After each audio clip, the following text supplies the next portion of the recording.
उत्तराखंड में नर्सिंग अभ्यर्थियों का धरना लगातार 48 घंटे से जारी है। महिला कांग्रेस की प्रदेश अध्यक्ष ज्योति रौतेला और 4 अभ्यर्थी अभी भी पानी के टंकी पर डटे हुए हैं। देर रात डीजी हेल्थ सहित अधिकारियों ने प्रदर्शनकारियों से बातचीत कर समाधान निकालने की कोशिश की, लेकिन कोई सहमति नहीं बनी।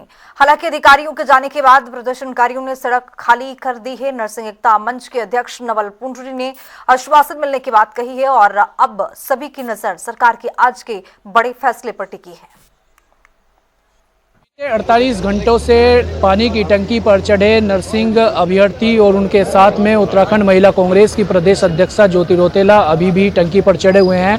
अभी यहां पर देर रात हो रही है और अभी डीजी हेल्थ यहां पर पहुंची, उनके साथ और भी कई अधिकारी यहां पर पहुंचे और एक समझौता बनाने की पेशकश की गई, बातचीत की गई, कोई हल निकालने का बीच का रास्ता बनाया गया। हमारे साथ बातचीत करने के लिए नर्सिंग एकता मंच के अध्यक्ष नवल जी हमसे बातचीत करेंगे। अभी डीजी हेल्थ यहाँ पर पहुंची थी, कई अधिकारी यहाँ पर पहुंचे, क्या कुछ समझौता हो पाया है, क्या कुछ निष्कर्ष निकल पाया है? देखिए, निष्कर्ष तो अभी पता नहीं, लेकिन उन्होंने पॉजिटिव आश्वासन और एक पॉजिटिव स्तर की बात हुई है। उन्होंने कहा कल मैं आपका पॉजिटिव वे में प्रपोजल आगे फॉरवर्ड करूंगी और देखते हैं कि उसके बाद सरकार शासन प्रशासन उसमें क्या सुध बुल लेती है।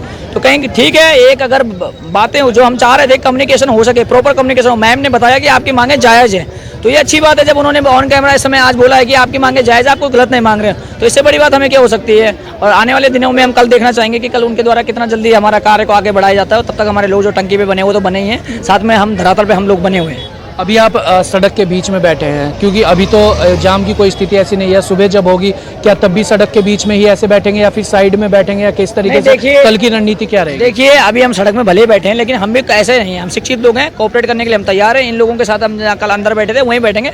हमारा मकसद ट्रैफिक बाधित को जाम करवाना या यातायात सुविधाओं को खराब करना नहीं है। लेकिन जब माहौल उस तरीके का बन जाता तो फिर इंसान जाए तो जाएगा। अभी हमें पॉजिटिव कुछ आश्वासन मिला तो हम लोग अंदर ही बैठेंगे जहाँ कल बैठे थे।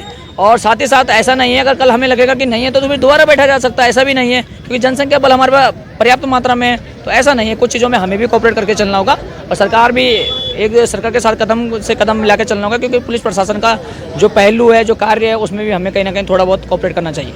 जैसे माना जा रहा है कैबिनेट बैठक में कोई फैसला आ सकता है, अगर 1% अगर माना जाए कि कोई फैसला आपके पक्ष में नहीं लिया जाता तो फिर उसके बाद अगली क्या रणनीति आपकी रहेगी? क्या ये प्रदर्शन ऐसे ही चलता रहेगा अगर कोई फैसला ना लिया गया, या फिर क्या रास्ता निकाला जाए? जी बिल्कुल, समय की गर्त में क्या छिपा है तो किसी ने नहीं देखा है और आने वाले कल में सभी की नजरें टिकी होगी। हम भी देखते हैं कि क्या तक हमें कुछ पॉजिटिव चीज़ें मतलब कि देखने को और सुनने के लिए मिलती है, उसके बाद आगे की रणनीति को तैयार किया जाएगा।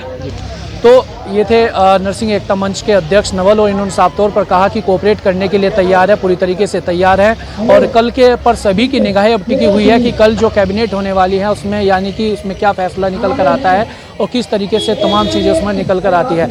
नर्सिंग एकता मंच के अभ्यर्थी फिलहाल सड़क पर डटे हुए हैं, यहाँ पर बैठे हुए हैं और इनके साथ कई संगठन के लोग भी यहाँ पर बैठे हुए हैं। और इसी के साथ ही टंकी पर 4 नर्सिंग अभ्यर्थी और उनके साथ में उत्तराखंड महिला कांग्रेस की प्रदेश अध्यक्षा ज्योति रौतेला बैठी है।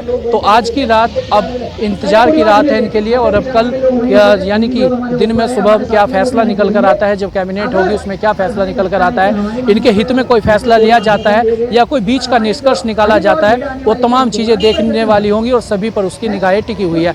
अपने सहयोगी रोहित के साथ मैं अरुण सैनी, जनता टीवी, देहरादून।